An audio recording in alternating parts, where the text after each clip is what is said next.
Orc, the bardic paladin, who sings and plays again. He tells the tales of glory and weaves a magic story. He'll join you at your table and ask you to share a fable. Heroes of humble origin, villains who must be fought again. No matter their skill or prowess, the people in life are countless. So we pray you heed our request. Enjoy this tale of sidekicks and side quests.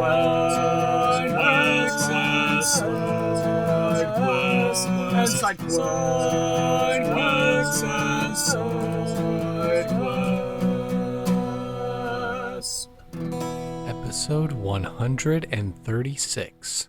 Sven the Secret Slaad. Welcome to Sidekicks and Side Quests, the Dungeons & Dragons podcast that helps to put humans back into humanity and breathe life into your campaign NPCs with backstory and bravado. That's right, we're building a world, one character at a time. I am your host, Kurt Krenwelge, the Bardic Paladin, and I'll be joining Dr. Emily Friedman's table in the Levitating Platter. Hello, and welcome to another exciting episode of Sidekicks and Side Quests, the best unofficial Dungeons & Dragons podcast, in my humbly biased opinion. I've got an amazing guest for you this week, but before I get to my guest, you know I have to do it, the first ad read. This episode is brought to you by Plus One EXP and their brand new RPG Zine Club. Zine Club is a monthly membership subscription service featuring fresh zines from emerging and expanding creators across the globe. It's our way of inviting GMs, players, and zine lovers everywhere to invest more intentionally in the creative community. It's crowdsourced support without crowdfunding. So this service offers monthly releases that they put out in two 20 to 44 page saddle stitch zines. 3 different flavors. Take your pick from story zines, adventure zines, and all of the zines. You can pick your format of print and digital, or just get digital only for your favorite titles. Join the Clubhouse Discord section of the Plus One EXP community on Discord. Get the best prices guaranteed from your subscription that you're going to get each month. You get a private subscription portal where you can manage your subscription, add products, or change your information, change your frequency monthly, every other month, something else. You pick how often you want these new titles to arrive. You only get what you want. And if you miss a month, why, you can always go back and add a title to your recent month's order.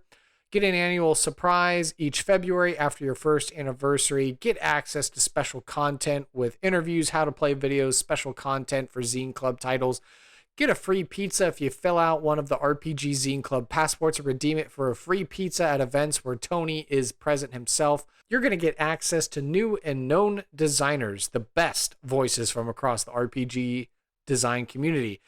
And know that Plus One EXP and RPG Zine Club curate their zines based on community interest and feedback to help you discover your new favorite creators. There's a DIE focus because Plus One is committed to championing diversity, inclusion, and equity in their projects. Creators with diverse experiences make our community better. So Zine Club prioritizes creating equity for all of our creators. And it's more than a purchase. Your subscriptions will let us invest more heavily in our print partners and provide them with potentially life-changing support by consolidating scores or hundreds of purchases as the club grows. So, if you want to learn more, I would recommend that you go to the website rpgzine.club, again, rpgzine.club, and if you want, go to plus1exp.com, and when you're buying stuff on that site, beard balms or lip balms or beard RPGs or whatnot, and you need a discount code at checkout, be sure to use the code Randolph, RANDOLPH, at checkout and get some savings on your purchase at no extra cost to you. Again, website is plus1exp.com, and the Zine Club website is rpgzine.club. All right, so without further ado, I turn the microphone over to my guest, and I ask, hello, mystery contestant, would you care to introduce yourself, tell us who it is that you are, and what is it that you do? Sure. My name is Dr. Emily Friedman. I'm an associate professor at Auburn University. And after that, it gets real complicated. I was hired as a specialist in book history and specializing in the 18th century. And somehow, over the last 5 to 8 years, I have become an expert, both as a teacher and a scholar, in the study of tabletop role playing games and specifically actual play. I'm not the only one, but I am the oldest. Hmm. Well, I've certainly seen, your work out there, with a number of online publications and just you're very well regarded on social media. So in my mind, it's like, the professor studying this is Dr. Emily. It's like, you're the critical professor. So it's like, it's just, you're all synonymous. You're wrapped up in my head that way. Well, we took lots. We dibbed it out, and so I got the actual play assignment, so to speak, just by virtue of the person who's been watching and listening to it longest. But I will say, like people like my friend Aaron Trammell and Evan Torner. Aaron's got a really great book coming out on design and Dungeons and Dragons to keep an eye out on. So yeah, we are legion in analog game studies, and I'm the one that talks about the nerdy ass voice actors and everybody else. So Okay. Well, I'm excited to have this conversation because I've had the opportunity to have from Ball State University, Dr. Paul Guestwicki, who is awesome. a professor on game design, and then I had noted Tolkien scholar and colleague of mine, Dr. Holly Ordway, on the podcast as well. So now I get to add, Dr. Emily Friedman to the list, which I'm very excited about, and as you were explaining what it is that you've been noted for in studying, I think it goes without saying, uh, you know, have you ever played a game of D&D to know, what it is that you're studying and writing about? Yeah, so I have been playing D&D since the start of 5th edition. Before that, I grew up in the kind of time when D&D wasn't the most dominant of the TTRPGs. So started with good old Steve Jackson games, translation of In Nomine and various Worlds of Darkness games and all those kinds of good things before a little hiatus. But when I uh, came to Auburn and found myself in the group of a bunch of history professors who were talking about transitioning to the new system. And I'm like, you're talking about this at a party and you're not asking me? And they said, oh, we thought you were cool. We didn't think you would want to play this game, which gives you a sense of where we were, right? Just about a decade ago in terms of how people were seeing the hobby. But yeah, so have been playing ever since. My home game is a bunch of historians and the led by our intrepid forever DM, and then I run a game for 18th century scholars, which one time at our national conference was me leading a game for 17 people who'd never played D&D before. So Wow, that's I I impressive. I I don't have the decades that somebody like Matt or Brennan have under their belt, but by God, I've put myself through some wars. Yeah, yeah. I mean, just this past end of March, I participated in the local convention FateCon, and so I ran Mm, 2 games. And on the second game, where I was using the MCDM Productions "Where Evil Lies Lives" mm. book, and to do the Shadowkeep mission. So it was like level 13, and I had like 8, 9 people jump in. So I was like, "Oh, okay, all right. Let me adjust everything here." So hearing that you were running a game for like 17 people at once, like, yeah, I guess you were just like, "All right, you just all fight kobolds or goblins or something easy that it's or N skeletons or something where it's not gonna like no, overwhelm actually, you." No, I appealed to their nerdy sides. The group that would distill down from this is the most pacifist gaming group that ever willingly played D&D. One of them actually healed a gnoll the first Oh. time she encountered one in combat. And like, you're going to die, pumpkin pie. But no, and I on the Critical Prof YouTube channel, you can see how I built out. The rule of 18th century D&D is that your characters must be inspired by a fictional or real life 18th century figure. And the setting is Horace Walpole's Strawberry Hill House, which is you can visit today. It's been beautifully restored. It is kind of like D&D. It's a Gothic inspired edifice that takes a lot of liberties. Hmm. And as an 18th century nerd, the inventory of what Walpole had in the house, which is really handy for things like magic items or possible encounters, is also available thanks to Yale University. Like they've digitized all the images, they've told you what rooms those things were in. You There's a map you can put a grid on. It's great.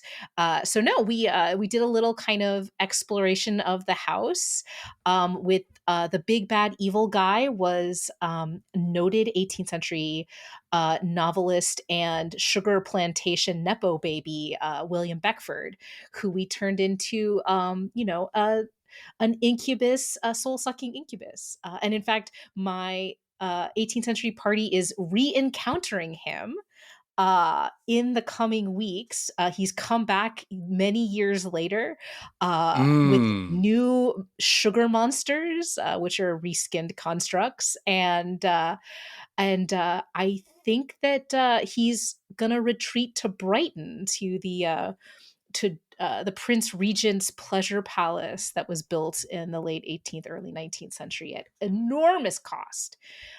Because how can you not? I mean, just Right. give me a fantastical building from this period, and I will turn it into a dungeon fit for some fun adventures. It's not 17 people these days; it's about Ah, six. But okay. That's 6 is a little bit more manageable than 17, that's for sure. yeah, But no, but yeah, no this sounds combat rounds. fascinating. Yeah, yeah, compound rounds when you have 17 people are everybody gets a turn to take a hit on something. Right. And you've got a lot of people who are there as, like we talk about the watcher archetype, right? The people who are just there to like see what it's like and they don't Mhm. want to have to make the move all the time. And so it was a nice little introduction for the folks who were new. It was also very funny because we were in Disney Springs, the like adult Disney area, Mhm. because that's where this conference was. So we were in this like Disney hotel room, all 17 of us crammed on a sofa. Right. So yeah, it's a But you were cherished able to drink memory. alcohol there, I'm sure, so that must have helped and been Indeed. nice. Yeah. Indeed. Now I just Yeah, have it so was many us have questions from this answer just swirling in my head, just thinking because I know I've got coworkers and friends that really love like Jane Austen, Anne of Green Gables, and stuff like that. So my instinct is to be like, oh, so if they go to your YouTube channel, will they find like Pride and Prejudice and Sense and Sensibility and that kind of vibe with yeah, and I know a there little is bit. this Yeah. indie games. Some of them, like I Yes. know Dungeons and Daddies did like Sons and Sensibility Yes. Patreon stuff. So like this Cannot Regency. recommend it. It's not my favorite, but Oh, okay. I am excited. No, no, it's fine. The challenge was that they had a guest star who Right, was like the was co-DM. was like, I'm the Regency expert, and I'm like, everything you're saying is wrong. Why can't you just like make it silly? I'm Mm. consulting in the interest of transparency for and not an actual play, but kind of actual play adjacent improvised podcast called Bitcherton, where I'm the Ah. historical consultant, and I'm just like, hey, I'm giving you guys silly stuff, and you can do dumb stuff with it, like because it's a Mhm. farce. Right. The problem is when you're like, this is realistic. No, dear God, no, don't. But the best, of course, that for your friends who are super into Jane Austen that you want to convince is D&D might be for them is probably Abria Iyengar's turn for A Court of Fey and Flowers for Dropouts Ah. Dimension 20, because Okay. she combines 5th edition with good society rules and like does a little cool mashup. And there are some like interesting like 5th edition supplements that are Jane Austen inspired. The Mhm. best book for my money, and I know this is a D&D podcast, but hey, you had me. Um, Regency Cthulhu, if you're trying to do some world building, Okay. that's the best researched, even if you're using a different system. The like Mhm. first 40, 50 pages of that book are just a treasure trove of how to think about how to do Regency world building. And while I got a free copy from Chaosium, I stand by that, even if because I just assign it to my students. But yeah, but there's a bunch of really cool stuff that I think that like, if you're trying to add Regency flavor to a D&D campaign, there's a bunch of cool books. I would Mhm. look at Teeth, which now has gold teeth, is on the Kickstarter now. I'm literally looking to the side to my playing the 18th century like deck. Fiasco has a Regency expansion. Someone Ooh, I I just do love found out about, and Fiasco. just Yeah. yeah, there's Pride and Panic. It literally, I got into a really fascinating exchange with Jason Morningstar, all in kind of elevated 18th century style epistolary form. When I was like, everyone is fired. No one told me about this before I started teaching this class. Um, but yeah, no, there's a lot of cool stuff out in the indie space to enhance your D&D game, or to play around. Mhm. I'm a big fan, and my students are a big fan too. Good Society is the kind of classic one.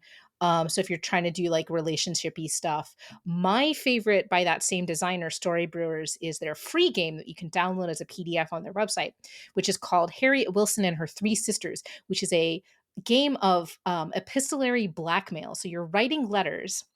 This is based on a real woman. Harriet Wilson and her sisters were real people. They were real courtesans, and when they retired, they made money on their memoirs. And the money they made the most was writing to their former, very famous clients and saying, well, would you like to subscribe to my memoirs, or would you like to buy our silence? So the game is literally writing these like, hey, remember this part of like our affair? And do you really want the world to hear about that? Mm. It's a fun little way of thinking about like, what would epistolarity and what would that kind of letter writing world building look like in your role playing game? But Wow.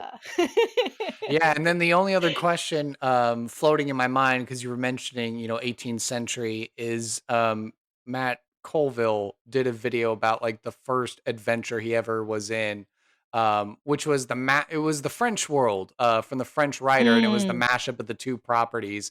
And so I was just like, oh, mm. if you're familiar with that module and kind of like that world of that French science fiction writer, was just curious, just off the hand, it just Yeah, no, I made me mean, think of I'm that. so curious. Like, I'm a big fan of Coville's, in that way where you're like, I'm a fan of a person who would probably not speak to me in real life. It's like the opposite of parasociality.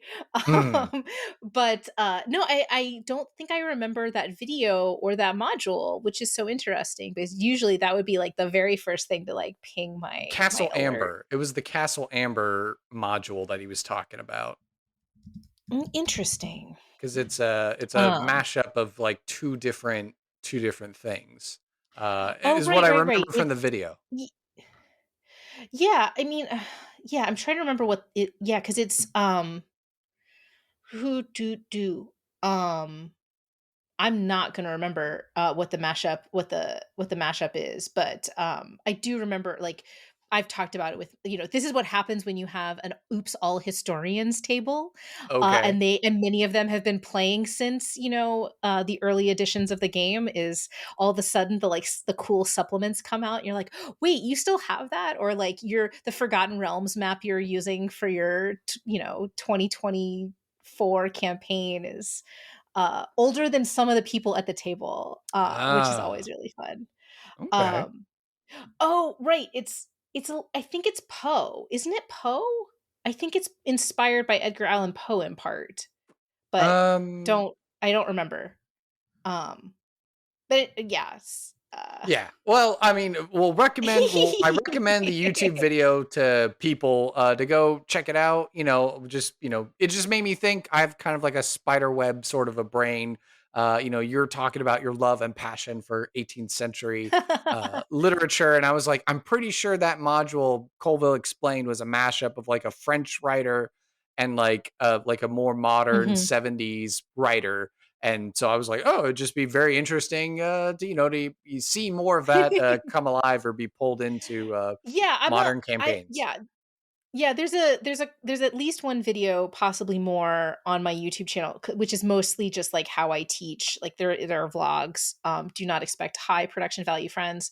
But I believe very strongly like that Dungeons and Dragons can really benefit not only from the kind of the influence of other game systems Mhm. and thinking, and for all of us to be more kind of diverse in our diet of what we're reading and maybe even what we're playing, but also that like the kind of the kind of faux medievalism that the game was originally built on. There's so many more interesting like ways to kind of bring in kind of influences of history, especially since like I play an artificer whose name is derived from the 18th century fake gold, pay for all, and she's got a gun, and it's like, and it's one of those things where it's like, oh yeah, no, like the whatever the world of Dungeons and Dragons is in terms of period, it's so not just medieval anymore, if Right. ever it was, Right. not when you've got repeating shot firearms. To say nothing of my robo pangolin. Like, cause I know for my homebrew world, yeah, it's like Renaissance-esque, I guess. I don't know, but the current game that I'm running is based in Spelljammer, my version of the Astral Sea, and so she has like her own Mass Effect ship, space frigate, and it can travel between realms. So she's got her little JRPG party of MCDM retainer characters. So she's able to do one-on-one D&D with me, and we rock it that way, and it's cool. So you can Yeah. play games all kinds of different ways, and as you said, it's good for us to take in a steady diet of other games and other influences to help enrich our games, make them better. And as a way to segue into the kind of like the Hey. meat and taters of this podcast, the focus on the best supporting Oscars, if you will. We always like to figure out, who happens to be your favorite sidekick or NPC character, whether they're Mm. from one of the many RPGs you've played, video game, movie, film, television, literature, etc. And why is this character your favorite sidekick or your favorite NPC? Yeah, I mean, so I'll say there's lots of good answers to this question. This is the dirty secret, right? You get the questions in advance and then you're still like, "But no, it's complicated." Um as a DM myself, what's been really lovely about kind of running, I am old and tired. And so running modules and, 5e adventures is a really good way of actually managing to have like a weekly or a bi weekly like situation. Right. This is really, really important.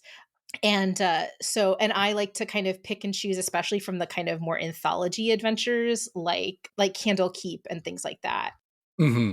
And so I remember when they had entered Candlekeep, and you kind of have this like initial list of just like rando researchers, and very little, given very little, just enough to kind of flesh out, in terms of how to do research in the space and all of those kinds of things. And all of a sudden, there was this voice that was coming out of me with this very excited young dragonborn, who became their stalwart friend and have traveled with them, right? So that's my own my own personal little. This is for those of you who have Candlekeep in front of you. This is one of the avowed adjutants. In fact, if you roll a d8, which is what I did, um, you get Irony, a 15-year-old tiefling scribe. And all you're Aw. told is that they follow the rules, they never lie or steal, and they aspire to be the keeper of the tomes one day. And so I made them a little shiny gold tiefling with a little lisp, and just like really super eager, like channeling all of the like upbeat energy. And so when I think about running D&D, that is my favorite NPC.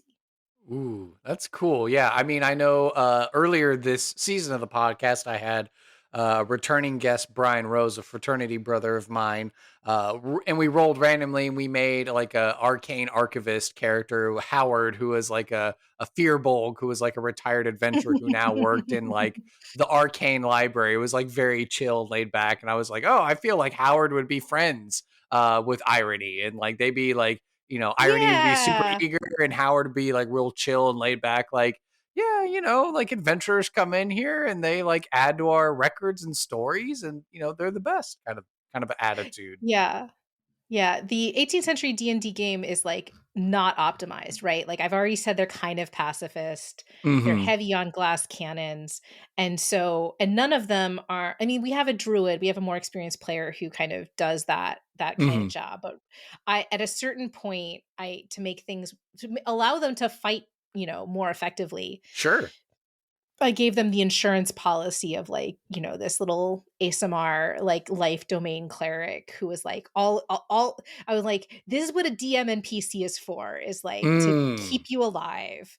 Yeah. As opposed to like the storyteller NPC I had when I ran Innomine when I was 15, who was basically every subreddit nightmare ever in terms of Mm-hmm. like the godlike Which is why I'm um really thankful for overly shiny. NCDM Productions inventing, the strongholds and followers, and then Mm, further on with iterations of like refining and clarifying retainer rules. Because as I said, like, I'm running a one-on-one D&D mm, campaign for a player. It's all text-based, basically. But the mhm. way, that we are able to facilitate her, a bard character who's not really like punchy offensive, it's like, oh, but I can help you build a JRPG party and I can throw like retainer like characters in front of you. And if you collect them, then it's like, cool. Now it's like Final Fantasy esque style of like, okay, you go in and do your power and I do my thing and you do your power. And so it makes for very dynamic storytelling and fights, even though it's like I've got one player character that I have to manage, but it's like 100% of my focus is like on the combat, Mm, on the mhm. story, and like crafting this amazing narrative together. So totally, I'm not above plugging other people's stuff in the middle of my podcast. So if you haven't checked it out, really go check those out if you really need to plus up your games and not have to worry about, oh, the DM has to bring in their own character to save our party's butts. Just give them retainers, and then they could have like the dedicated healer or the dedicated reaver barbarian or whatever to crash into battle and not have to worry about ruffling the feathers of the wizards, who are very important but also very fragile. I haven't taken a huge look at what I guess we're calling it D&D 2024 has to say about duet play, but I know that that's something that's being supported more and more these days. So Ooh, yeah, the call okay. is coming from inside the house too. Well, I mean, Wizards of the Coast are no fools. They're incorporating as much from third parties Hmm. as they can, which I think Right. is quite smart. So yeah.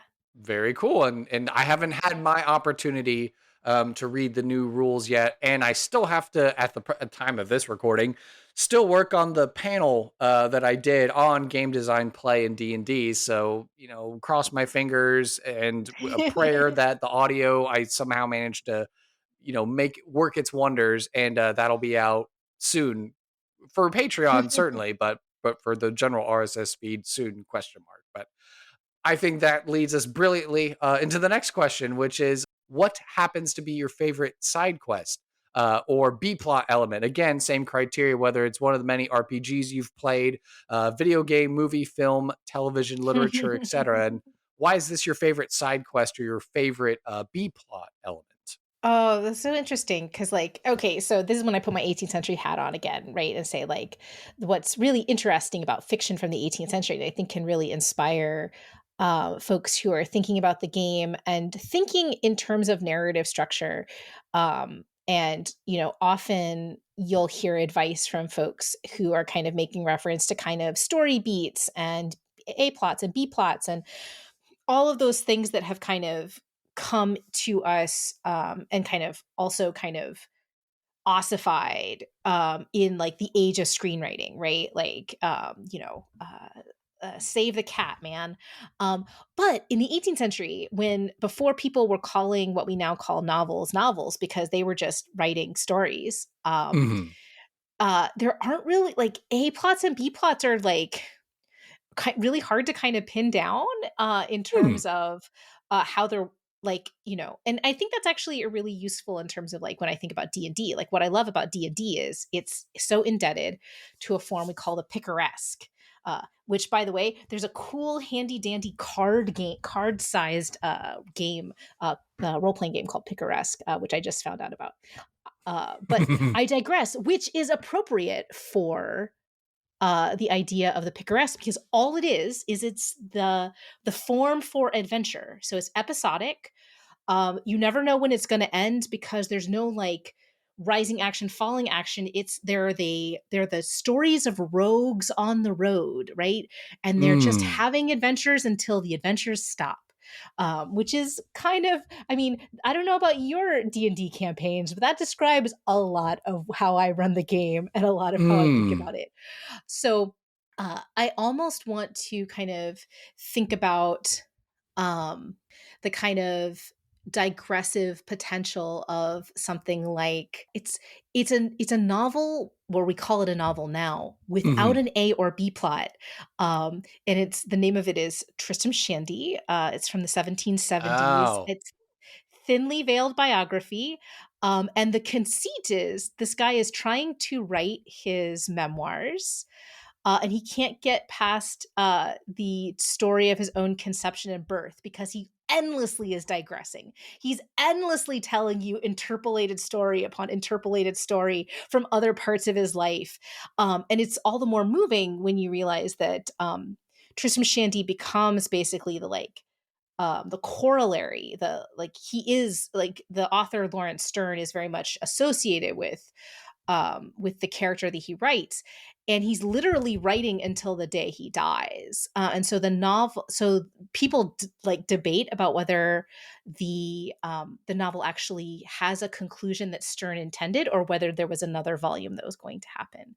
But my favorite interpolated story from that is the story that he tells of his uncle Toby, who is a survivor of war. He's injured in an unspecified way that becomes really important for the plot. Is he wounded in the groin? Can he reproduce? All these kinds of things. But he Mhm. has this B plot where, we are told the story long before Tristram's even born. So he's telling us the story that's family lore of Mhm. his wooing of the widow Wadman, and the widow is real interested in Uncle Toby's ability to perform. And as part of that, there's a digression upon a digression where the way that Tristram describes his uncle is that phrase that we know really well, right? He wouldn't hurt a fly. But then Mm. the narrative voice leans into it and says, no, no, here's a story about my Uncle Toby, where he sees a fly inside the house and he lifts up the window sash and he says, surely there is enough world for both me and thee.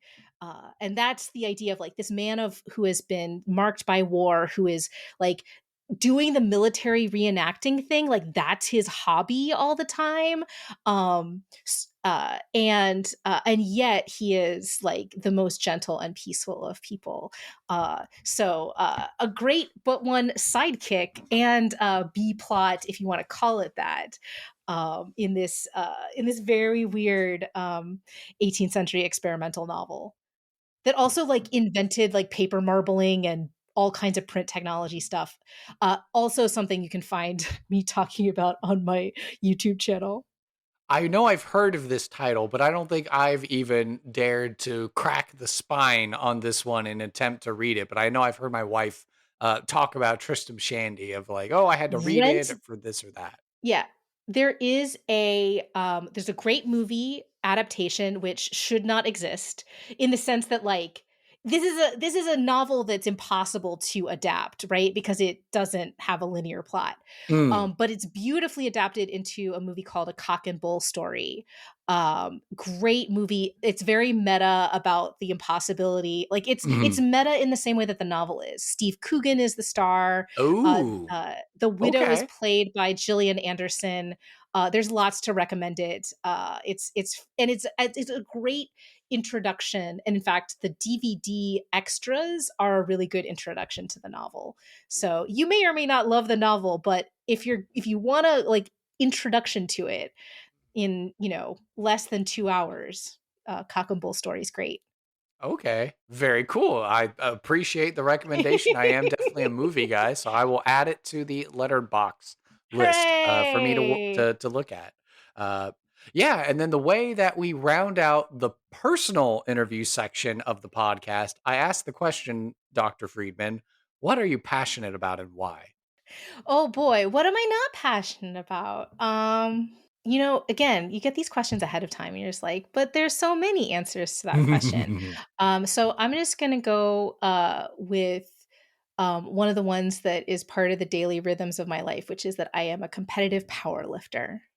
Ooh, ooh, do tell. How does that work out uh, for you?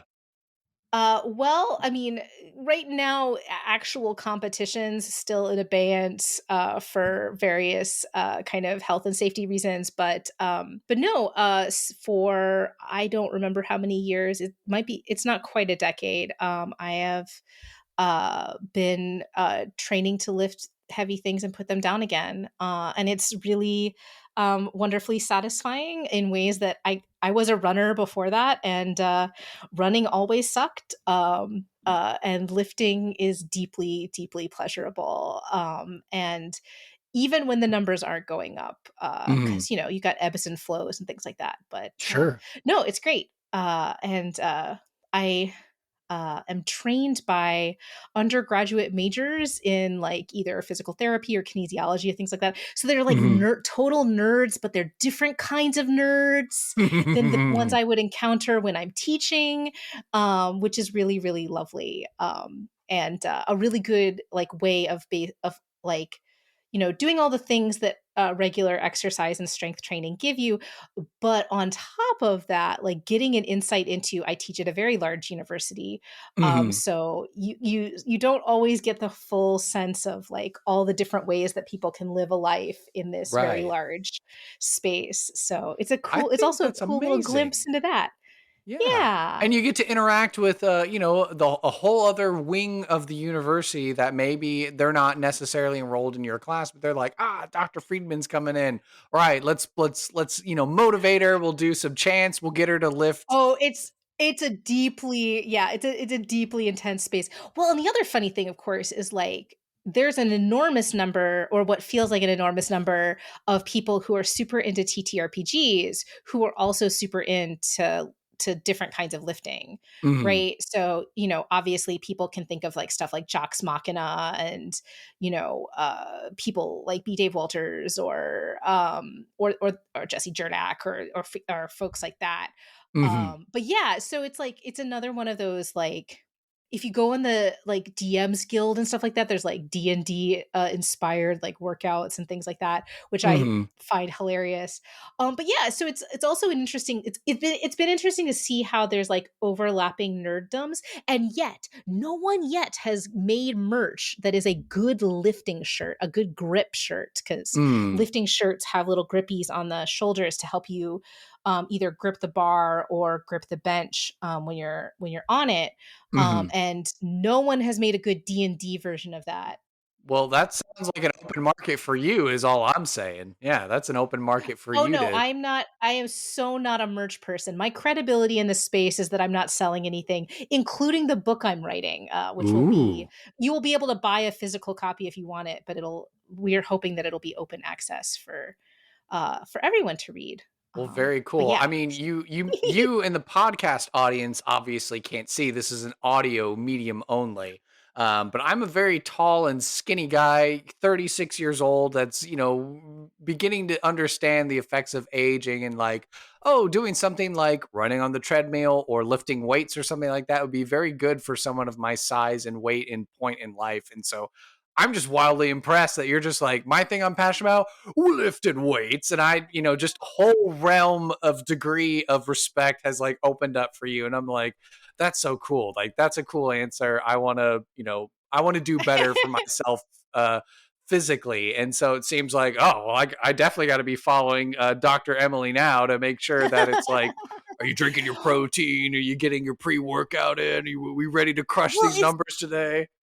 it's so interesting, right? Because it's a space where dysmorphia is more likely to be experienced by men than by women. Like, Mhm. for me, lifting has been this really beautiful place where it's like, no, I have to eat. I have to have enough protein. I'm not doing the pre workout thing, but I'm not like supplementing up a storm. But like my Mhm. body has to have the fuel it needs in order to do the lifts, or there's a safety issue, right? And Right. form is more important, right? This is not bodybuilding where you're trying to make your body look a particular kind of way. It's all about moving the weight. Mhm. And what has been really kind of like broken open some compassion, I mean, for me, has been the kind of awareness that for my, my young male trainers and the people I train around, like they're coming out of that. Like they're often like tied to numbers in ways that I recognize from like young women and my own self, right? Mhm. And so it's really interesting to be in a space where it's kind of flipped, where it's like Mm. I'm just a little potato. I am a sphere in spandex, like walking across campus in my lifting stuff because that's what you got to wear to lift. Mhm. Um, and I don't really think about it a whole lot because I'm old enough to just not care. Right. Um, but then seeing like and being able to kind of give some mentorship to the young men around me in interesting kinds of ways. Because lifting can indeed transform your body, but it does not necessarily. Right. But it keeps everything working in good order, which is really lovely. So yeah, it's an interesting, like there's more to say and think about, and I Mhm. talk about this with some of my friends who are lifters and gamers and getting older and things like that, almost all of whom are men, because I'm recruiting, right, Yeah. You may and have very women well are. recruited me to finally being like, all right, I need to go to the community gym and just start lifting stuff. I need to do it for my sake, for my Yeah. 3-year-old, for all the good reasons. Yeah, and your 3-year-old can do what my niece and nephew have been doing since they could talk, which is, "Ummy, how many of us can you lift? Mommy, how many of Mm. us can you bench?" So when I could say, "I can bench mommy," they were like, "Oh, you can bench mommy? Oh, pretty much." Wow. And then they make me pick them up and put them down a billion million times. So, Yep. The gradually scaling, increasing weight of small children as they continue to age. So for sure. no, super handy, 'cause, yeah, they get bigger. It's wild. And I think on a positive, soaring high of a note of the climax of clinching the great weight, I think it's time for us to head into some NPC creation.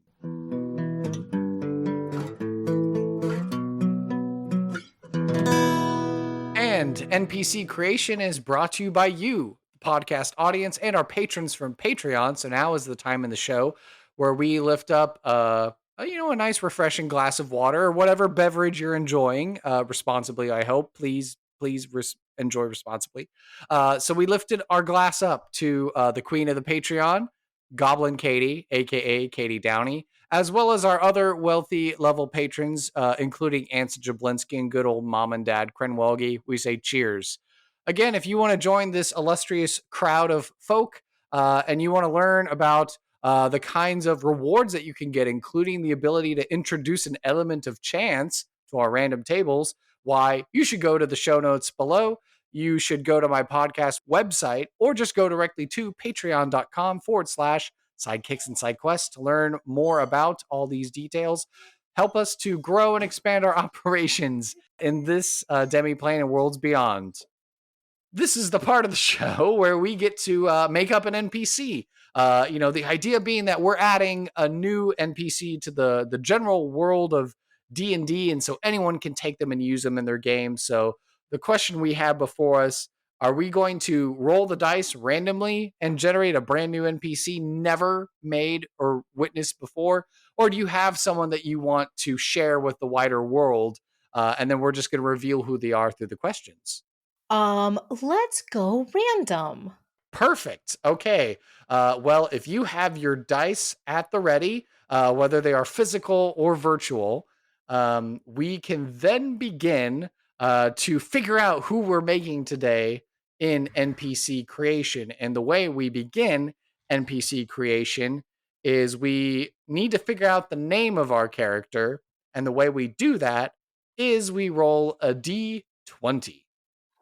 Okay.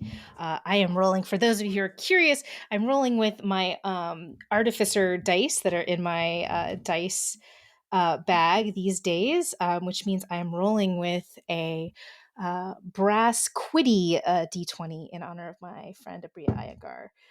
So that's 18. 18. Okay. Your answer was suggested by our previous guest, Kevin No. Sven. So we're working with Oh, nice. Sven.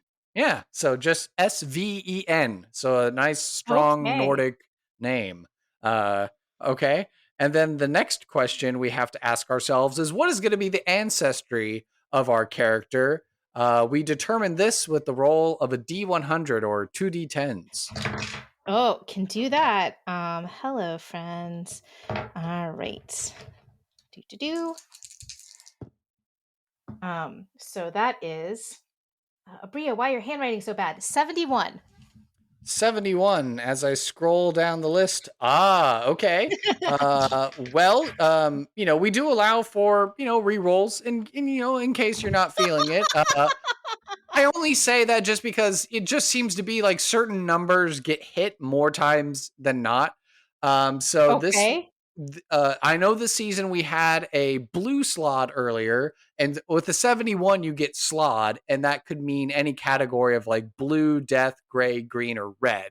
And so the only reason why I was giving you the opt is like, oh, do you feel like making a Sven Slaad today, or do you Sven the want to try? Slaad. Yeah, Sven the Slaad, or do you Oh. want to try something else? Let's see.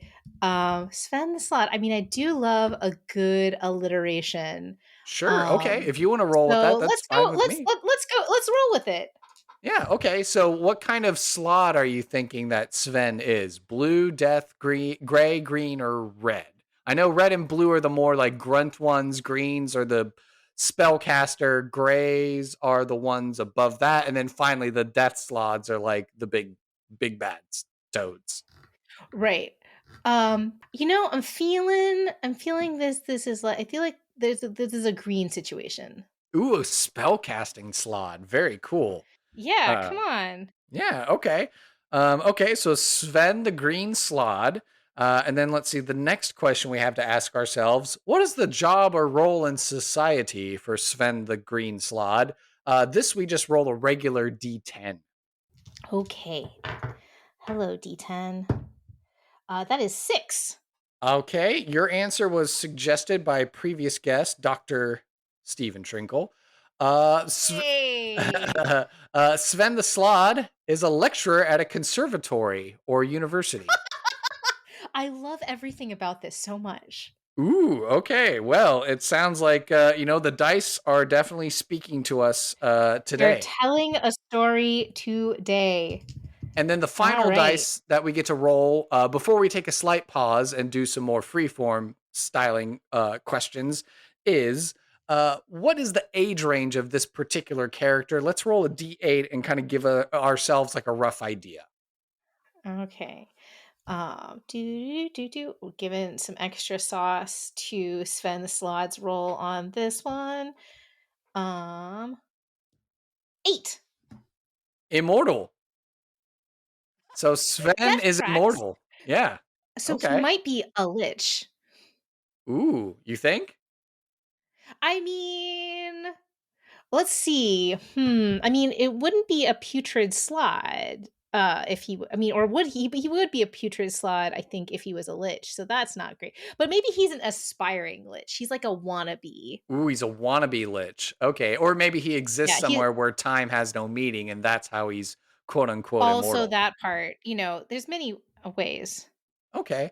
Well, now that we have these details in mind, we know Sven is a green slod. He's a lecturer at a conservatory or university, and he's immortal.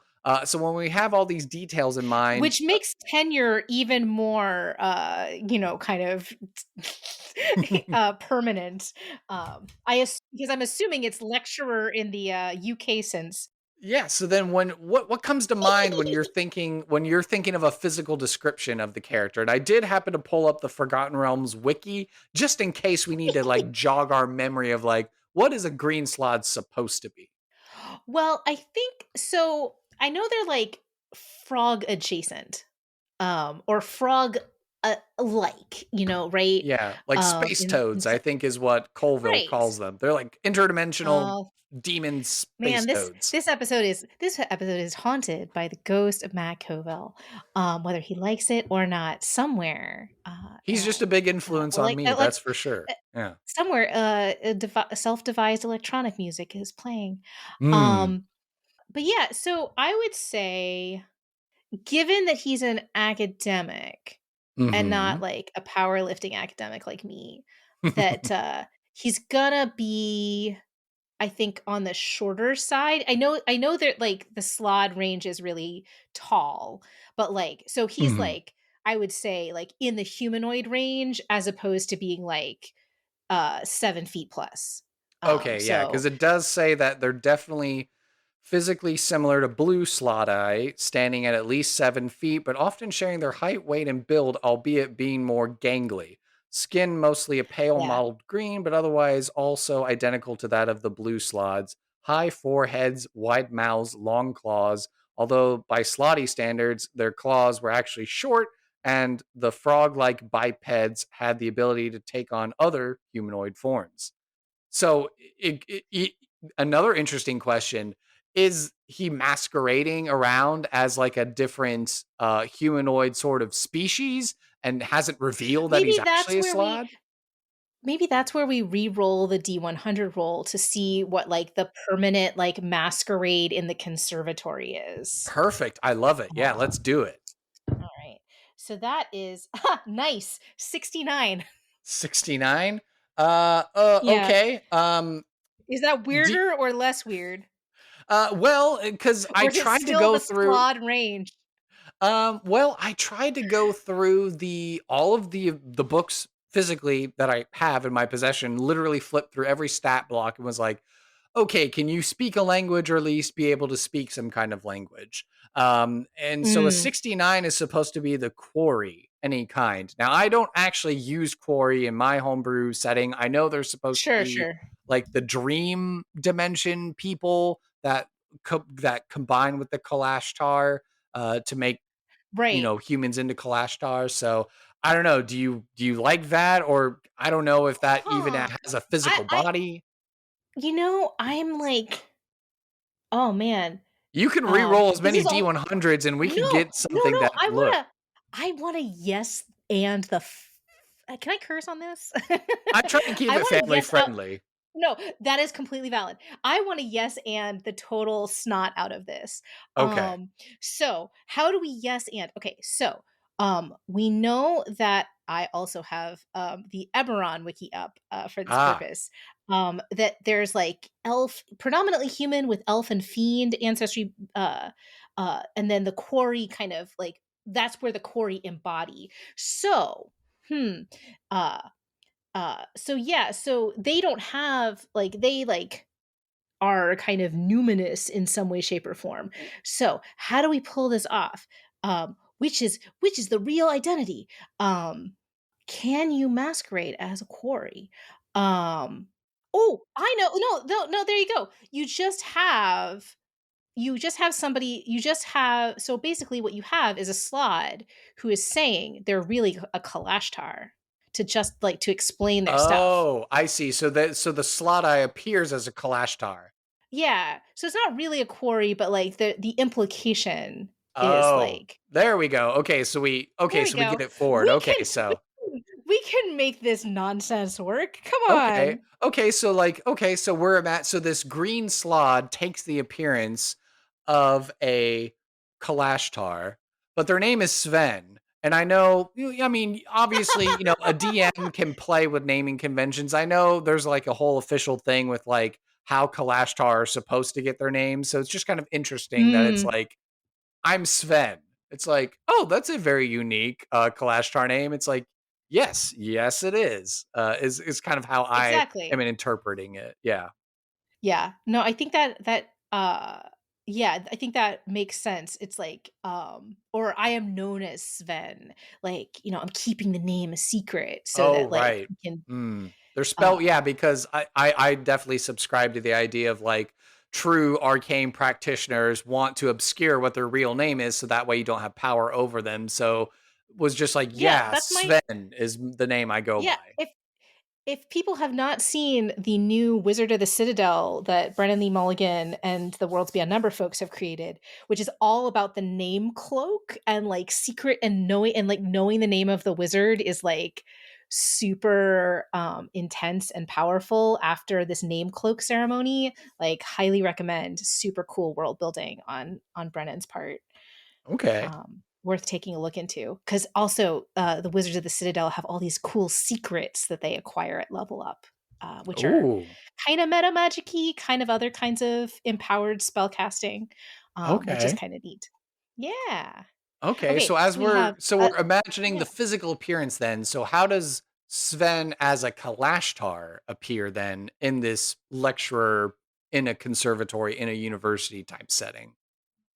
Well, okay, so if we think about like Sven as like an aggressively normie adjacent name, right? So we're talking about like I'm thinking beige. Just every like almost uncanny the way in which all shades, like the particular hazel of the eyes, the particular tone of the skin, the hair is just like all aggressively like all the settings have been turned to the middle in this kind Mm. of warm beige situation.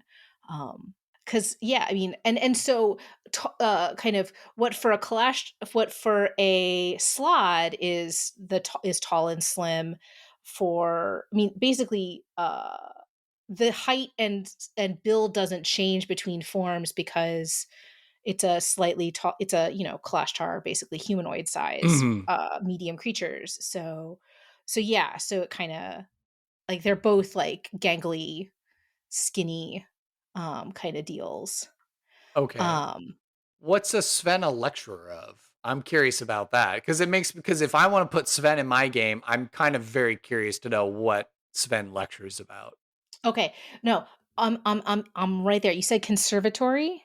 Yes, conservatory was the first one because Dr. Stephen Trinkle is my line brother from my fraternity, so we're both music Love it. major undergrads together. Love it. So yeah. Okay. So clearly some form of I mean, it's not bard casting in terms of music, but it is like harmonic resonance kind of specialization. In other words, like practically speaking, it is the spell casting from and this is a deep cut that you may not be old enough to remember, but maybe someone listening will. And if so, you get a gold star.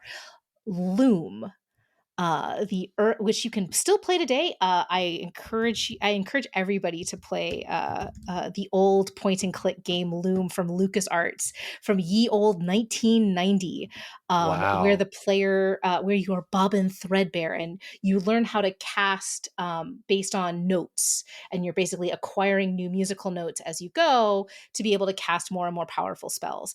I was Ooh. talking to a friend of mine about like gamer tattoos because Hmm. I have my 18th century like plan for like full professor tattoo of a long S, which is an S that looks like an F.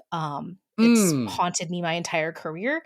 Um, and so the discussion became, well, that doesn't cover what you research now. Like you do game stuff now, and like the only thing I can think of is like the musical pattern for the first spell you hear in that game and the last spell you you actually learn how to cast in order Mm. to kind of save the day is I think that's uh I think that's absolutely like where we're headed here with like a kind of music and not musical but like harmonic inspired spell casting, since we know he's a caster. Mhm. For those of you who are curious, the name of that spell in Loom is Transcendence. Um, Ooh. CFGC, and basically like it's all weave, which is very appropriate for like the way the D&D thinks about the uh the weave of spell casting. Mhm. But it is um the most subtle and mysterious expression of our art. Transcendence dissolves the ties that bind our threads into the pattern, elevating mind and body to an undefined state of existence. Actually, this works perfectly for our Slaad who kind of wants to be a quarry and is hiding as a Kalashtar. Transcended beings are said to assume the form of birds, constellations, or even sunspots. Because corporal punishment is forbidden in our guild, transcendence is occasionally used as a means of humane banishment, but only for the most unforgivable infractions of the rules. Ooh. So, Okay. yeah. My DM So brain maybe is that's definitely spinning on how I would incorporate Sven in my game. Because I know, what is it in the Forgotten Realms? They talk about the weave, I think is how Ed Green yeah, would yeah, yeah. conceptualize magic. And for Yes, me, absolutely. in my game world, I take the Tolkienian approach, and so my world Mm, is very musically based. Like the setting is called harmony. mhm. So it's like music was the creative force. The Canticum, the song of creation, is what like brought forth existence and matter and essence into being. So the idea that like he's talking about harmonics and like the Canticum. So he's like maybe like this tech sort of like super nerd when it comes to that, like, oh, certain bards and, even spellcasters, like, sorcerers and wizards and stuff like that, I imagine have to take his class because he's getting into like the fundamental, like, theoretical physics kind of talk of like magic and the existence of, of the game, basically. Right, and according to Greenwood, the weave only applies to the Forgotten Realms. So right, like so Sven could be like a master of the space where the weave and your kind of magical tradition kind of meet. And this kind of extra planar vibe that we get from these different kind of species also seems to apply Hmm. in some interesting kinds of ways. So yeah, like once seems like a character that you encounter on your way to like a high level multiplanar kind of Right. campaign. Or someone you drop in your Strixhaven campaign is like, oh yeah, Sven's the weird professor. Like, but like if you really sit in his lectures, like I promise you don't have to take drugs when you go into his class, but like you could really learn some things. Well, and it's yeah, I mean, because it's like right, like the guy who's ranting about the second moon in Critical Role's second campaign, like they just the player characters just kind of blink and miss it, and then only to realize in the third campaign that guy who was ranting about the moon was they if they only had listened, the Mm, plot two different campaigns would have gone very differently, which I always find fun, right? Like the yeah. NPC who you encounter at a time where all they can do is foreshadow unless the players like jump on it. Right. And I know my thinking, they talk about like, oh, they come from like the chaotic planes and stuff like that, these Slod. In my setting, I don't know. I don't really have a plane of chaos. But maybe like Lamentum or like the Far Realm I might conceptualize Slod maybe possibly from. But so for me, I'm thinking like, oh, I'd go to obvious like, oh, Sven is like a plant. He's a spy. He's like sitting here trying to get Mm. information, or he's trying to find like points of ingress for the Slaad army to be able to like really invade successfully. Is that how you're thinking Sven is? Like he's like this plant, he's this Well, mole, he's the spy? I want I wonder if we can yes and that, right? Like where it's like if he is immortal or functionally immortal, like we don't know how long he's been on this plane, right? So he Mhm. can have kind of assimilated, like, so that's the difference between like what you're originally stationed for and then like, Oh. but then these are the people that you're living among and you're learning their ways, and you had stereotypes about them beforehand, but now that you've met them and broken bread with them and eaten Mm. the proverbial pound of salt or what have you, they have a very different kind of uh sense of what they're there for, and Interesting. now he's so, and I think that makes him potentially um an interesting, like, in the spirit of chaos. You might not Mhm. have a chaotic plane involved, but like I think keeping to the like thematic idea of chaos, right? Like he's the kind of character that the player characters can have a meaningful like impact on.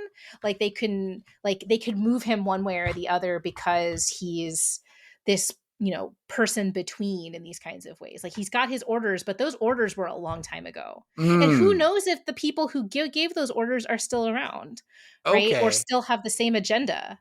Yeah, I'm Like getting like question mark, question mark, Omni-Man question mark. vibes.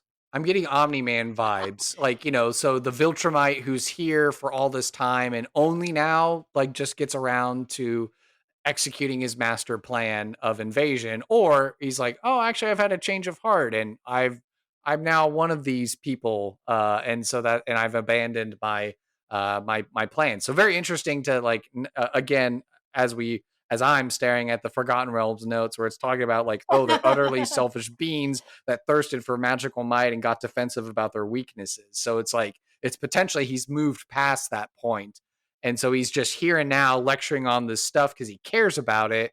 And it's like, oh, does he listen to command back home or not? That's a very interesting question. Yeah, that kind of value system that is personal as opposed, I mean, because so many of us, right, are, you know, uh, we are creatures of our context and we're the creatures of our education. But, Mhm. what do we value when we're all on our own is a very different kind of, I think, an interesting kind of question. So, Yeah. yeah. And I think that helps to lead us in, kind of now that we have an idea of like how Sven appears. It for me, I think it helps with role playing purposes. What three adjectives would you use to describe Sven in light of all that Well, we've discussed and figured out about him as a character? sure. I would say quiet, like almost monosyllabic, but I almost want to use the word harmonious, like, or not like, because not musical, but like I'm He reminded of something vibes that well with my everyone. yeah. Yeah. And yeah, I love playing against type, right? Playing Mhm. against the biologic determinism. So the idea of him as gentle, right? Like, which are all Mm. things that would like I think would people might expect like a Kalashtar to kind of be like, which would explain like, why has Sven chosen to appear the way that he has for all of this time, right? Like Mm. it's a kind of like Kalashtar are like, these composed, reserved, peaceful, they're not big personalities, um and they're not the kinds of stereotypes that we would associate with Slaad in terms of like selfishness, deceit, like intimidation and bluster and things and Mhm. things like that. Um and so this kind of quiet, unassuming, like peaceful little dude. Okay. Yeah, I'm just, I'm certainly ready for us to get more dice rolling involved with the character, but it just has Yay! me thinking like, I wonder what Sven's ultimate goal is with lecturing on this topic. Is it like, as you were talking about, like the last spell you learn in the Loom game is transcendence? Is he trying to like, maybe not like ascend to godhood, but he's like trying to like somehow like bodily ascend into the afterlife, like an assumption, if you will. He's like, I'm ready to Oh, like it's like leave it's mortal a existence. Highlander thing. It's a Ah. Highlander thing. I no, but that's but yeah, what does an immortal want, right? Often not to be immortal anymore. Mm. But yeah, I like the idea that this is about like that, so that all the moves are moving towards that idea of transcendence, and that might be a kind of moving target, but like that's a good like keyword. Like Okay. what that means might change across the characters like existence, and also depending on how they're talking to like the player characters and things like that. Exactly. And the way that we can kind of help introduce some variety, to Sven is we like all of our NPCs to have something valuable on their person, whether that's going to be a physical item, a piece of lore, a secret, very obvious one, but, or even a ideal or concept that they might ascribe to. So this is a combination where we roll a D4 first for the category and then a D6 Okay. for the particular thing. Okay, so D4 is 1. Item. Okay, and the D6 is 6. 6. Okay. Your answer was provided by a previous guest and sponsor of the show, Tony Vicinda. Sven has a dagger with a blade that's made out of moss. Oh, interesting. Yeah, what's the story behind that? That seems like a thing that he would not have made, but that he acquired from relation with someone else. So maybe on the way to this like embedded assignment, like he was a former adventurer, and like this is like a parting gift from one of his former party members. Ooh, that started him on the questioning of his mission. Because if we're Oh, building there on this you idea, go. oh, Yeah, love I have it. to acclimatize to the realm that I'm in. So I'm gonna be an adventurer Yeah. and I'm gonna pretend to be this Kalashtar spellcaster or whatever. And then as time goes on, it's like makes a real friend in like the druid character or whoever, and is like, you're really kind and caring, and you really think deeply on these things, like we're gonna part our ways. I'm gonna go back to the Druids Grove or whatever, and I'm gonna do my thing. But keep in touch, and here's a little gift, a parting gift, and that kind of like gets him thinking, like, oh, do I even want to like lead the Slaad army here to invade? Like, I made a friend. It's like I've never allowed myself friendship or whatever, and so maybe that was the trajectory for him, being like, I need to be a lecturer at a conservatory or university. That's what I need to do with my life. Because that's where the power of friendship really flourishes, is higher education. Yeah, for sure. Especially when you're nerds about the coolest stuff, right? So, and then of course we want all of our NPCs to be able to introduce cool side quests. So for the final dice roll, if you want to do it, or if you're inspired, you can think of it, but you can roll a D12 and let's figure out what's a All potential side right. quest that Sven could offer. The best of all possible dice, the D12. Yes, I wanted to make sure the Uh, standard array was used. yeah, this is a 9. A 9. Okay. This answer was provided by previous guest Hillary Shirtliff. So Sven had this amazing jar of jam from the market and is dying to have it again. So go buy me some more jam. Does that sound like a good side quest? I think it's like a starting, like, because he's like so reticent and things like that. Like, that's the first thing, like, the party is going to be able to get out of him as, like, because like you make the small asks first. Like, you don't Hmm. risk the like big political earth shaking ones right off the bat. You ask for a small favor. That's some interesting like spycraft maybe. Also a kind of very, I love the idea that this is a character that just loves sweets in some way, shape, or form. That Because he that didn't have them uh, back where he was from. So he's like, this is his yeah. drugs, if you will. Small pleasures. Yes, the small pleasures in life. Okay. All right. So he needs the adventurers, the player characters to go get this particular jar of jam from the market. Yeah. I think we'll turn it into like a, the reason why, like, why can't Sven go get it is like, it's a limited drop. It requires like standing in line for several hours or days. Like, it's a camp out Mm. sort of situation. You can tell I'm at a big football school, and I'm familiar with things like the Duke University like tents for basketball game tickets. Um, but yeah, that it's like the really hot commodity, and he simply cannot get teaching time off Mm. to sit in this, this he's so distraught. His favorite jam that he has loved and had as part of his weekly rotation has suddenly gone viral somehow. Mm.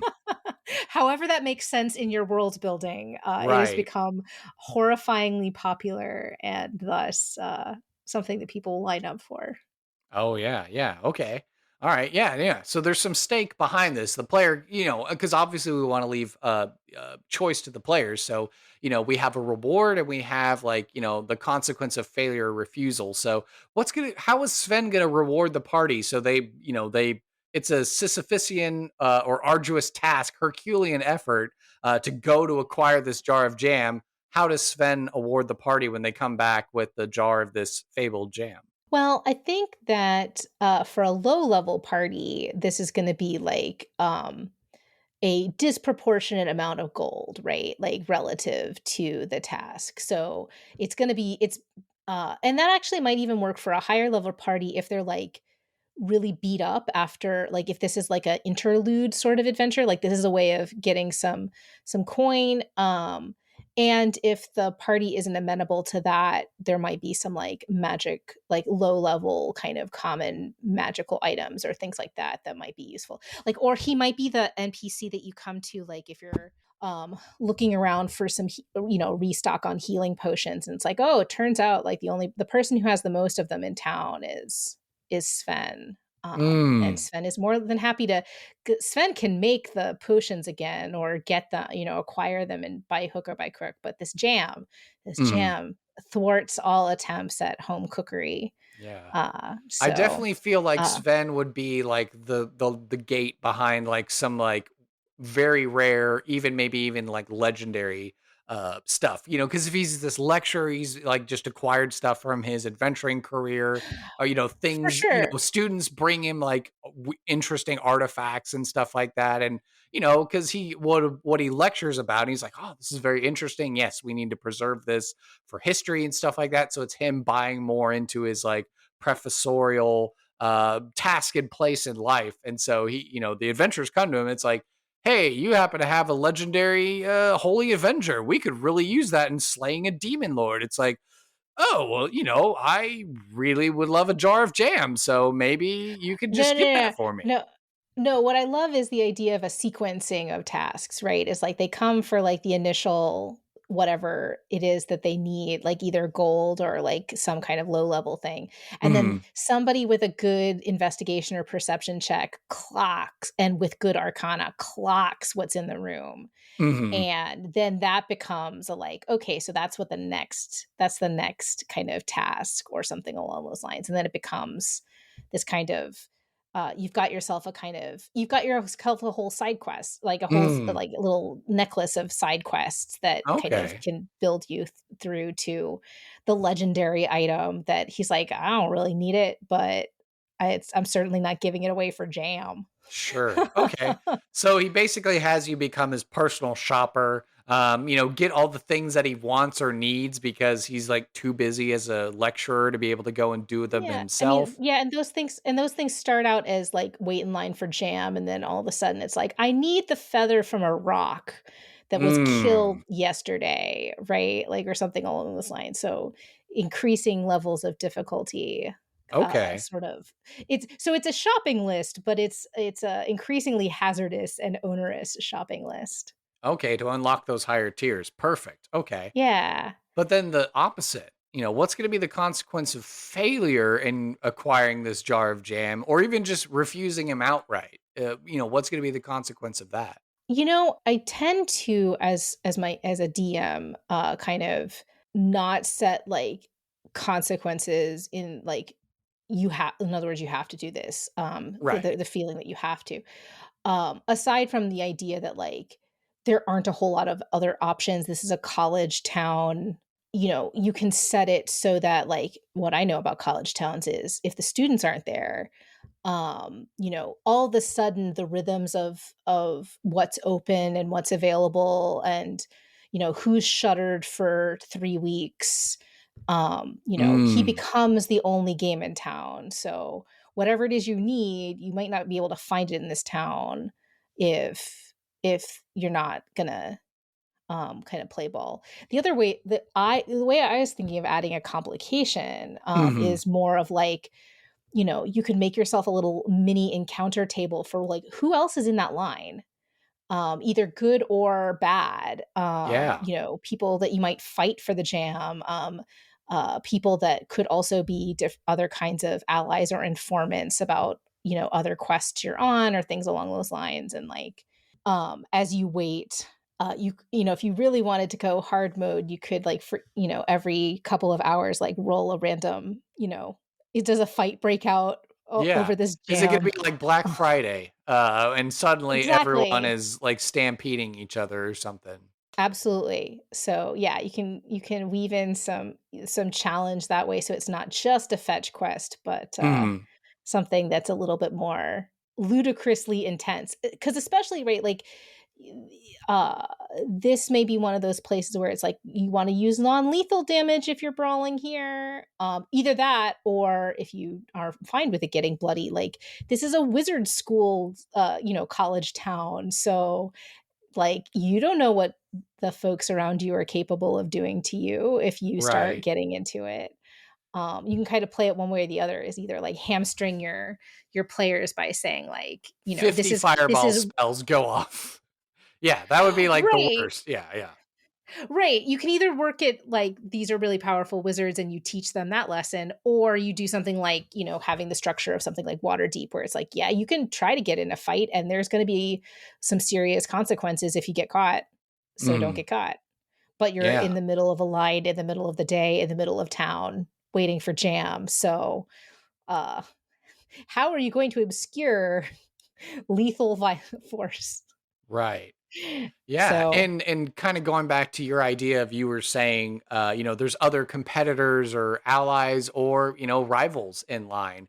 If you refuse, you look in that line, "Oh, there's those jerks that have been like, trying to do the same quests and like scalp your jobs. And now suddenly they're getting chummy with Sven. And suddenly Sven is giving them more power ups and stuff like that. mm, So now it's like, Gary Oak. And you're like, ah, gosh, Gary, you're so annoying. And it's like, no, I have to prove that I'm the best. And I'm going to, one up and show it, shove it in your face, kind of a thing. yeah, this So, is the official D&D adventure that Critical Role devised for uh uh for D&D. The Call of the Netherdeep has mhm, structures for that, like how to like a whole rival group and like how they relate to you as, and basically like how the ticking clock progresses depending on the player character's choices,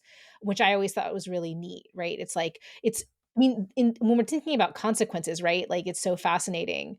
Um, Sometimes the consequences aren't direct. It's the, "Oh, no, I should have done that thing 6 months ago, and someone else did do it," and that's right, a different kind of consequence, right? Like, that to have a world where, you're not the only adventurers, right. you're certainly not even the most powerful. You might not even be the most powerful ones in the neighborhood. Mhm, So what are you gonna do about that? yeah. So, like, yeah, Which it's yeah. like, "No, we're gonna go slay a Hydra, man, like, smell you later, Sven," and then it's like, meanwhile, your rivals are like, "No, no, no, we'll take our time, we'll sit in this line because we know the long game with Sven is gonna pay out better than, like, just doing Right. all the arduous sort of like, oh, kill this monster, raid this dungeon," that sort of a thing. Yeah, I mean, and that's of course like, as if we think about Sven as a extremely dynamic character, who can be bent to the will of those who are like he's in relation with, Mhm. right? Like that other adventuring group might not have the same values that the player characters do, and then all of a sudden you don't just have a lack of an ally, you have, a kind of mini boss or something on your hands, depending on how Oh, conflict keeps going. he goes to the dark side, and now more Slaad are now invading the town, and now you have to save the college town from the Slaad invasion. Or the right, or whatever you've got else in your campaign that a rival group like would be interested in empowering. He's got magic. He's a reasonably powerful magic user who can aid and assist those kinds of uh you know uh diabolical schemes, Mm. with people, in the same way that he can help you, he can also help people who want the opposite of what you want, which I think is very, very interesting. So, I mean, to me, it sounds like we have a pretty well fleshed out NPC. Wouldn't you agree, Dr. Yeah, Friedman? Are you ready to I head into a believe random so. encounter? Oh boy, All yeah. right. So yeah, without further ado, let's take Sven and throw him into a random encounter.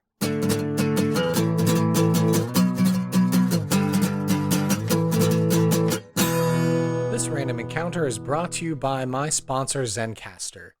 Zencastr came into my life when I didn't think I would need it, but now I definitely need it with trying to raise a family and keep the podcast episodes flowing and all that stuff, and not trying to keep myself awake for all hours of the night trying to get these episodes edited. Thanks to Dane and Benjamin over at Dispel Magic showing me this service, I was hooked and I decided to become a paying member so I could get access to all these awesome tools with editing and getting these great episodes to you. So it is so easy and super easy now to record a podcast with Zencastr. You log into your browser and you start recording a high quality podcast right away. You could record studio quality sound and up to 4K video with your guests. Feel a sense of zen. Knowing Zencastr's multi-layered backups ensure you always have your recordings in the highest quality, even if the connection is unstable. A hard sell. On that point alone, I would, I've been podcasting for a couple of years now. That is amazing. So that is a great selling point of this service. You can sound your best. Have you ever worried what you might sound like on a podcast? With Zencastr's post-production process, it makes you sound buttery smooth. It automatically removes the ums and ahs as you click on that feature in the post-production settings, and in your recordings it's going to remove those awkward pauses and conversations too with the click of a button. Set the right podcast loudness and levels while reducing background noise with a click of a button. It really is that easy. It's all in one. If you have thought about podcasting before and realized that you need a lot of different tools and services, those days are done. With Zencastr's all-in-one podcasting platform, you can create your podcast all in one place and distribute to Spotify, Apple, and all other major podcast destinations. Go to zencastr.com/pricing and use my code SIDEKQPodcast, and you'll get 30% off your first month of any Zencastr paid plan. I want you to have the same easy experiences I do for all my podcasting and content needs. It's time to share your story. Again, the website, zencastr.com/pricing. Use the code SIDEKQPodcast and get 30% off your first month of any Zencastr paid plan. Thank you so much to the sponsor, and back to the podcast. All right, so now this is the part of the show where we get to do a little bit of a role play, a vignette, a scene with the NPC that we've made today. So while you may not be doing like an actual voice for Sven, certainly you can narrate and tell us what Sven is thinking and feeling in his heart. But yeah, the question becomes, what sort of scene would you like to present Sven in today? Is it going to be Sven offering the jam side quest to an adventuring character of the podcast? Is it Sven having the final moments with like this druid who's giving him the parting gift and setting him off on his quest to higher education? Is it Sven with his Slaad overlords way back when in the past before he sets off on his explorations of the world? Or I don't know, what kind of scene are you interested in today? I think I like the idea of like, let's just jump into what Sven would be like as this kind of like quest giver, sort of potential adventure hook provider. Okay.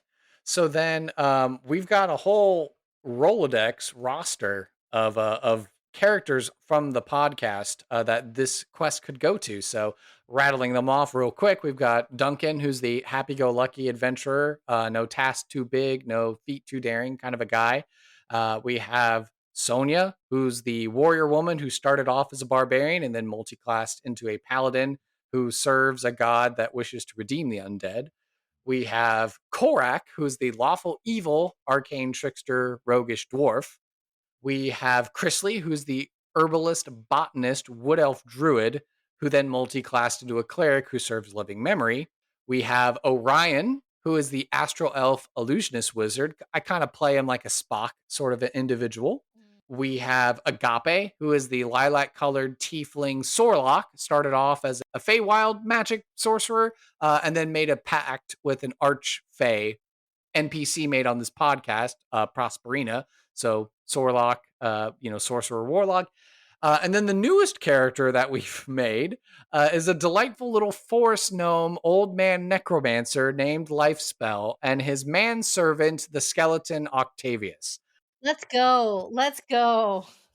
Let's go with our little necromancer. Ooh, okay, his second adventure ever. You have been told that the items necessary for the continuance of your adventure, the absolutely necessary components, can, because of the time of year and where you are, only be found in the office of Sven. Uh, Hmm. a strange name, a strangely simple name in this kind of glossy and shiny and perfectly manicured kind of set of, uh, it's almost like you proceed as if you are walking into a series of nesting dolls of walls um, as you move from Hortus Conclusus, from walled garden into another walled garden into another walled garden. And then in the center, there are these, spindling towers. There are other towers that have been along each of these walls, but you have to go almost all the way to the middle. Um, and it's not the tallest tower, it's not the smallest tower. It's um, a kind of squat tower in the middle of one of these clusters. And you walk in and you walk up a kind of perimeter staircase up to a second level where you've been kind of greeted by a very standard unseen servant, visible only in the fact that there's more dust than there perhaps should be, and the unseen servant moves through those dust motes as they guide you up. And you are now in a round room, and and what you know, well, the first thing that you notice is just information overload. There's just too much to have your eyes fix on anything in particular. Um, but there's a very large round table in the middle, and it's covered in books and objects and an astrolabe that is kind of moving of its own accord in some interesting kinds of ways. And you see this and as you're kind of dazzled, you see this figure, um, uh, you know, almost completely, almost as if you are looking at a creature that is excellent at camouflage. They weren't invisible. You know that. It's just that there's so much parchment around, and this person and leather, tanned leather, that the kind of, beigeness of both the humanoid you see, not quite elf, not quite human, not quite something you put your hands on, and their own clothing. Just they almost seem to appear out of all of the books and papers that they are almost literally immersed in as they hear your tread on the stairs.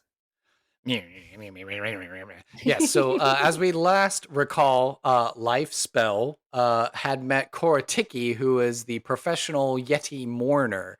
And he was kind of like a smarmy sort of an actor, that made his income by being hired as a professional mourner. And they worked out a deal of like, oh, you help bring me more bodies, you deliver this package, and I'll help you like dress up your manservant to look a little more passable and not like obviously like a skeleton in a robe kind of a thing. So Octavius is looking great. He has great threads now for a change. And I think maybe through the course of that adventure, as you were explaining, Lifespell is desperately trying to get more diamonds. He needs more diamonds to be able to like raise the dead. He needs these Mm. bones. His ultimate ambitions of having his own skelly bros, his own little mini skeleton army that'll take him on further conquest and adventure. So yeah, he's desperately looking for these diamonds, but at least Octavius looks even more presentable with his top hat, his mask, and like the very tight fitting clothes, even though he still, jerks about like a skeleton. So Lifespell is muttering like, yes, I'm trying to look for this man. Diamonds, yes, diamonds, Octavius, diamonds beyond so there are diamonds somewhere in this. Bah! Don't scare me. Where did you come from? This is my tower. Oh, Who are you? oh, well, I am Lifespell. Yes, Lifespell. And then this is my manservant, Octavius. Octavius, say hello. And he kind of very jerkily moves. He does have taps on his shoes, so he does a little bit of a minor tap routine with a flourish of the hat and puts it back on. Very spiffy. Very, very good job, Octavius. Yes, yes. And how can I be of use? Voice Well, is very even, unfazed by all of this. I need diamonds. Diamonds are forever. Diamonds are, well, they say a lady's best friend, but they're my best friends as well for the plans and intents and purposes that I need them for, if you please. Yes, I was directed to you. Finished up my business, and he starts rambling on and prattling on, mentioning Kortiki and like the mourner and how he helped. He like very well, I don't know. He's an old man, so maybe he doesn't always do a good job, but he tries to gloss over the fact of like he may have contributed to some more bodies appearing in the local funeral homes. And then he's like, that Phoenix. Yes, that Phoenix was a very strapping lad. Good bones on him for the. And then he like catches himself and he's like, yes, diamonds. I'm looking for diamonds. I'm told you have them. Yes? Mm-hmm. Um, he takes a look at you and um I would have him roll an insight check on this skeleton Mm-hmm. to see if he can clock the state of play. Just to know, Oh, sure. just to Yeah, I suss think out. like you get high enough on your insight. He's jerking, he's just kind of like idle animation in place. He's not moving like how someone who is alive would move. So like very much like Diablo 4, I'm a skeleton and I'm hanging around because you're the necromancer who summoned me kind of a guy. So yeah, that's what but Octavius is well dressed. He actually smells nice. But yeah, you could definitely tell that Octavius is not alive. He's not talking or contributing anything really to the conversation. So I think that with that knowledge, he's still uh, he's like he's doing the calculation of what kind of diamonds this guy is probably going to need. Says, "Yeah, that makes sense for a DoorDash," uh, and and puts forward the well, one diamond sufficient for I what I think your goals are. Uh, if you is can be yours, but I'm going to need a little bit of a favor. Um, Favor. Okay, favor. Yes, I it will understand only a little cost bit. Yeah. it will only cost you a little bit of gold and your time. There's a jam of my particular fondness in the market here.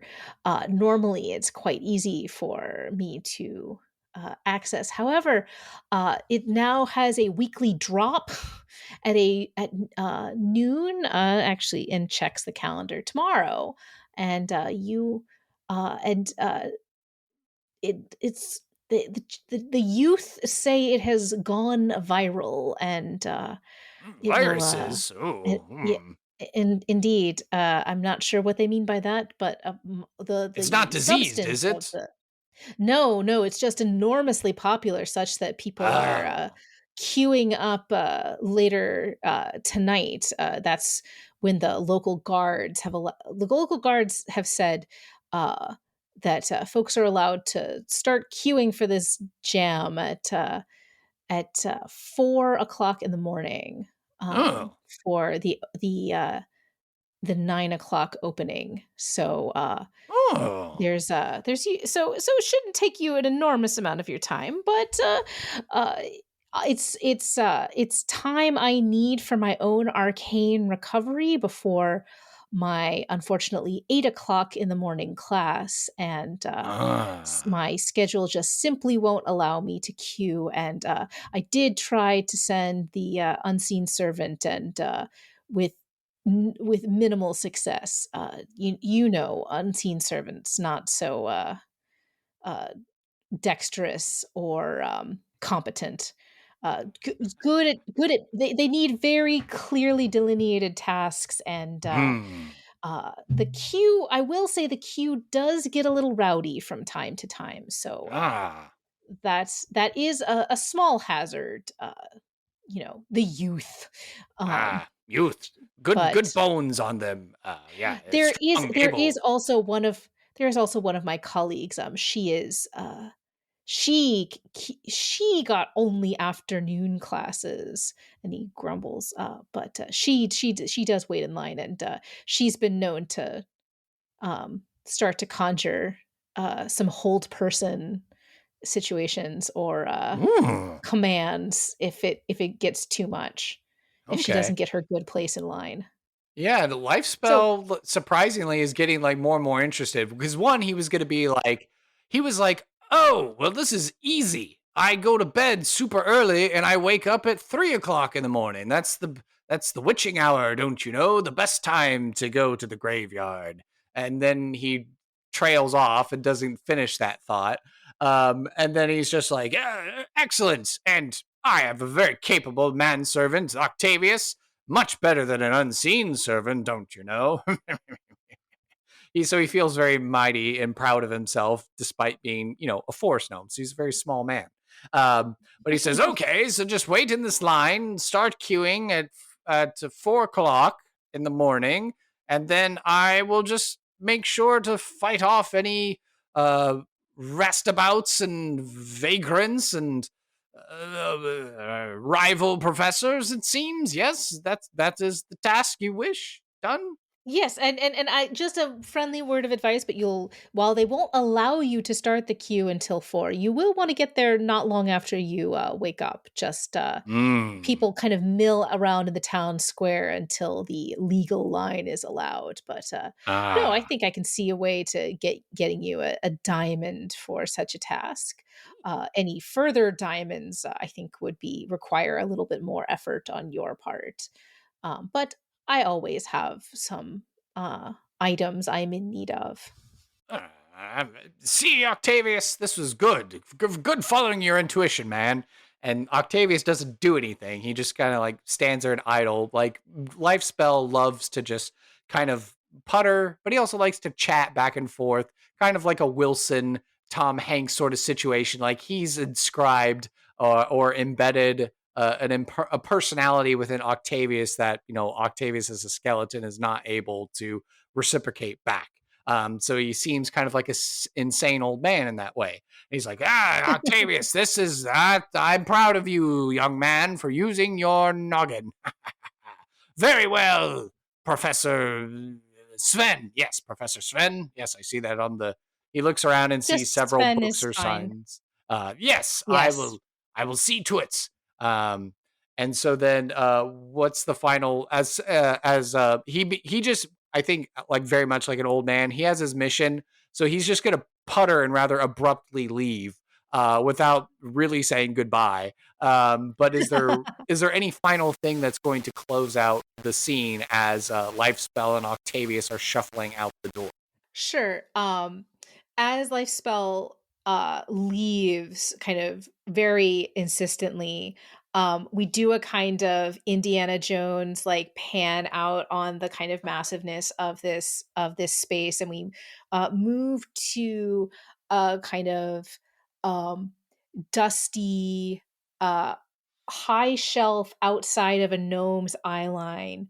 Um, so dust laden that its black and gold binding is obscured, but a kind of or an important legendary item of a text about necromancy can be seen by the camera's eye as the scene closes. And scene. So we did it. We made it through the random encounter with Sven. Hooray! So yeah, what did you think it was like getting to be Sven today? I love randomness. I love what chance gives us. That's why I study actual play, right? Is like the most amazing thing about tabletop role playing games is we so think in these kinds of story structures that are hard encoded into us. But what dice and cards and random tables and all of those kinds of things give us is the gift of breaking those things so that we can see in new ways. So would I have come in here and made Sven the Slaad who looks like a Kalashtar, who has a whole deep backstory? Probably not. But I'm glad I met him. He seems Yeah. really neat. Yeah, I can't wait to, hear maybe the misadventures of Sven cropping up and your reports of like, I introduced Sven into my game and this is how the players encountered him and like the reactions that I've gotten. So, I mean, unless they're listening to this podcast, which I hope they are, and it hopefully doesn't clue them in too much, but it would be interesting to see where Sven ends up, especially, I don't know. I mean, obviously for your research and your writing, you're having to consume a lot of content. How many shows would you say that you actually like sit and listen to? On a regular basis, comparatively few, especially as I'm transitioning into writing the book. Mhm. That said, I am a judge for the New Jersey Web Fest, which just had its award ceremony, and so for that, those submissions are usually over 60 per year of actual plays are submitted in both podcast and video categories. And then my students and I have consumed hundreds more in kind of samples. And then, of course, I have been researching this or I've been a amateur listener before I was doing this. I think I started writing in 2018 about actual play. But I've been kind of consuming since the dawn before fifth edition Mhm. at this point. So it's in the same way that I just had students ask how many TTRPGs I own, which is a horrifying and daunting number in my teaching collection. So too, I've encountered episodes from, I would say for sure, hundreds of actual plays to the tune of oh, thousands, if not tens of thousands of hours, Wow. which is yeah, That's amazing. it's a very interesting form, and it's changing rapidly right now. We're in an interesting moment, which is all the more reason why it's important to remember where it came from. A lot of people, especially like the Time magazine profile on quote unquote live play, a phrase I do not love because none of it is live these days, or very little less is live than ever Mhm. before. Right. Um, but uh, what's interesting to me is the fact that people often think about like 10 years ago or maybe 15 years ago as the start of actual play, and really actual play has existed for even longer than that. We can trace it to the 2000s in terms of its online presence. And of course, it's tied to these offline traditions, both in terms of theatrical, like people playing in front of audiences at conventions and like improv groups and things like that, Mhm. as well as like actual play, as in play reports, people like saying this is what happened in my home game, and they recorded it for play testing purposes or just to remember things and stuff like Mhm. that. So it's super interesting.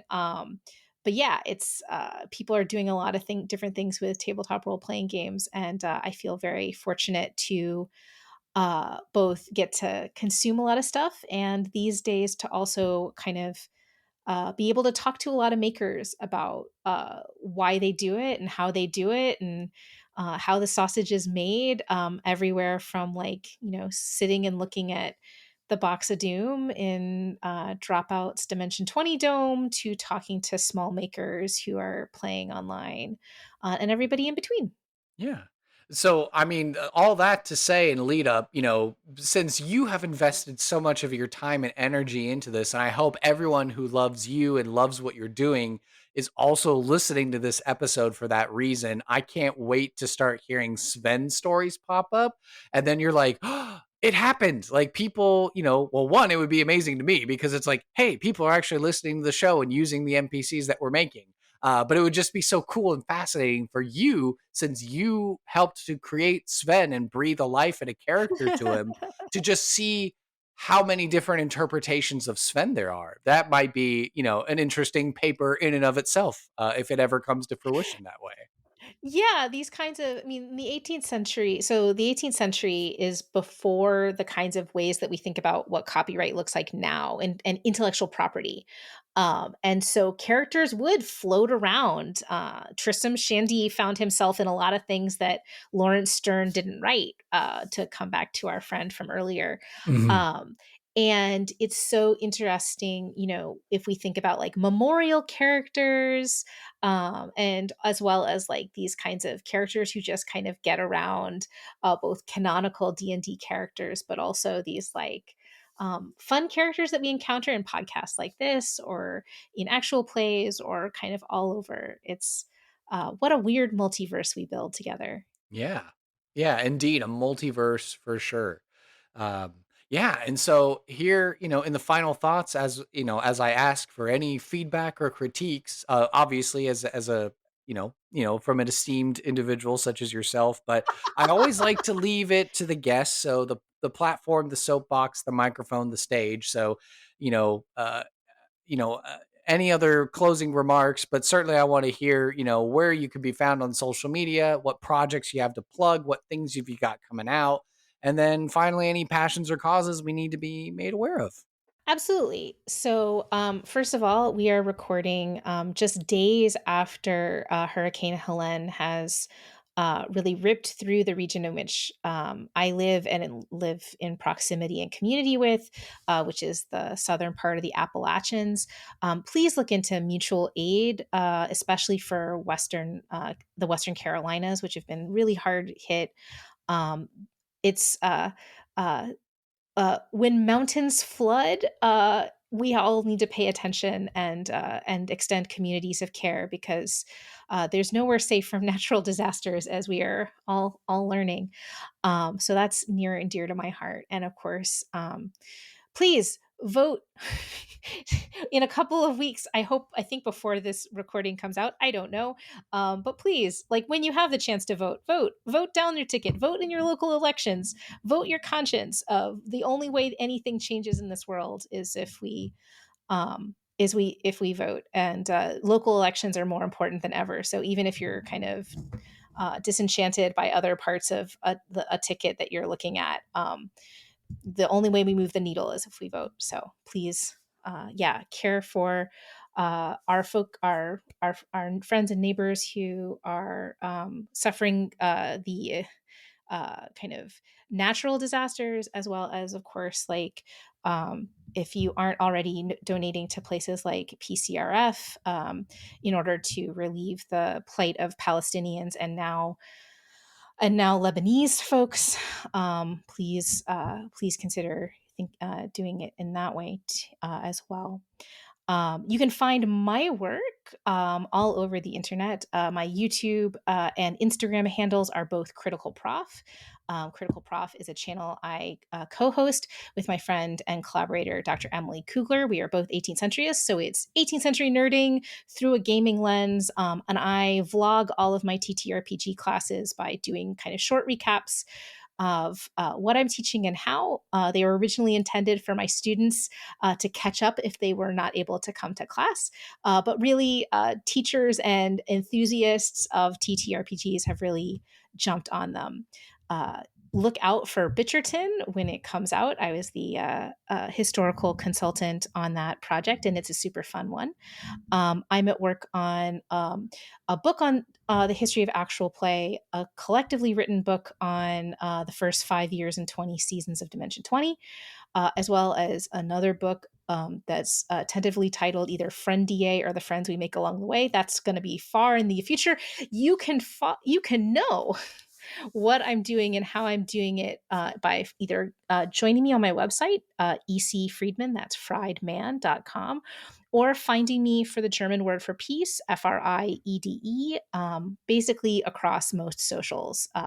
These days, you can find most of my sterling thoughts on Blue Sky, where I just went viral for cookie recipes. And you know what? That's the kind of social media I'm here for. I will also say, if you're not already listening to Worlds Beyond Number, what are you even doing in terms of D&D and amazingness? And as of this week, Quentin Smith, formerly of Shut Up and Sit Down, now of People Make Games and Quinn's Quest, which is the best TTRPG reviewing channel on YouTube, has just announced that he may be doing a really interesting actual play with a really interesting twist. I happen to know that twist, and I think if you enjoyed listening to me talk about my nerdy stuff, I think it'll be of interest to you to keep an eye on Quinn's Quest socials as they move forward. So shameless plugs of cool stuff my friends do.